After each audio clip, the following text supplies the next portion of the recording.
Welcome to a chilling journey through darkness and dread. Tonight, I will share a story about a seemingly innocent trip that spirals into a terrifying nightmare. Prepare yourself for the cursed journey. Let's dive in.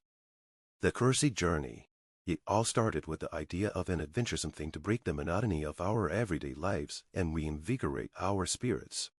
Along with my close friends, had been planning this trip for months. We chose a remote destination, a quaint town known for its natural beauty and historic charm. Little did we know that our decision would lead us into a realm of horror from which we might never return. Our group consisted of 5 people: Emma, the enthusiastic planner; Jack, the practical one; Sarah, who had a keen interest in the supernatural; Tom, the skeptic; and myself, the one with a passion for documenting our travels. We set off on a bright morning, our excitement palpable as each mile took us further from our familiar world. The journey began smoothly. We traveled through rolling hills and winding roads, marveling at the scenic beauty. However, as we approached our destination, the atmosphere changed abruptly. The sky darkened rapidly, and a strange fog settled over the area. We tried to brush it off as a minor weather change, but an unsettling feeling lingered. When we arrived at our accommodation, a quaint, old inn on the outskirts of town were greeted by an elderly, peculiar innkeeper. He handed us the keys with a mysterious smile and a cryptic warning: "Enjoy your stay, but remember, not everything that glitters is gold." Our rooms were comfortable, but there was an eerie sense of unease. That night, as we gathered for dinner in the dimly lit dining room, we noticed strange symbols carved into the wooden beams. Emma, always fascinated by mysteries, suggested that these symbols might be historical or cultural. Jack dismissed it as rustic decor, while Sarah took photos of the symbols, intrigued by their enigmatic nature. The first night passed without incident, but the following morning, things took a turn for the worse. Sarah reported having disturbing dreams filled with ominous messages and unsettling images, while Tom dismissed it as a reaction to the unfamiliar environment. The rest of us couldn't shake the growing sense of dread. We decided to explore the nearby forest, known for its mystical reputation. As we ventured deeper, the fog thickened, and the vibrant colors of the landscape faded to shades of gray. The trees seemed to close in on us, and an unsettling silence enveloped the forest.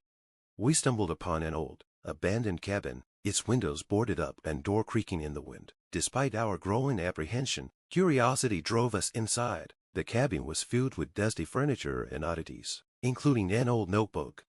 Emma found the notebook and began reading aloud. It detailed the experiences of a previous traveler who had encountered malevolent spirits in the forest. According to the notebook, those who ventured too deep would become trapped in a realm of eternal darkness and terror, unable to escape.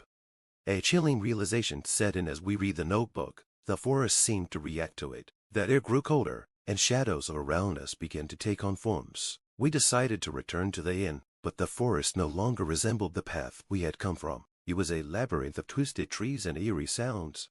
Panic set in as we struggled to find our way back. The fog grew thicker, and strange voices began to whisper our names. When we turned around, no one was there. Emma started to lose her composure, claiming she saw figures moving in the shadows. Back at the inn, things only worsened. The once cozy accommodation now felt alive with malevolent energy. Weird footsteps in the hallways, doors opening on their own, and an oppressive presence that seemed to weigh heavily on us. Sarah attempted to contact spirits using a makeshift Ouija board, but this only intensified the terror.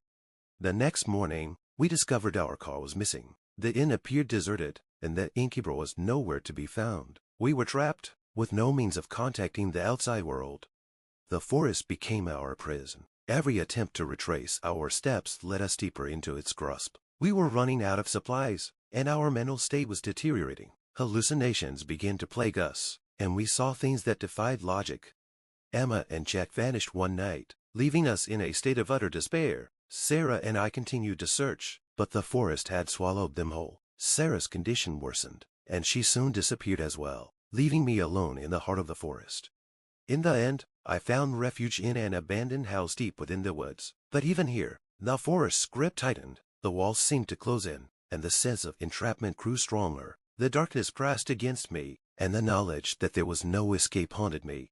As I write this account, I hope someone finds this message and understands the gravity of our plight. The cursed journey was more than just a test of endurance. It was a stark reminder of the darkness that lies beyond our understanding. If you ever find yourself facing the unknown, remember our story. Some places are better left unexplored, and some journeys are best left untraveled.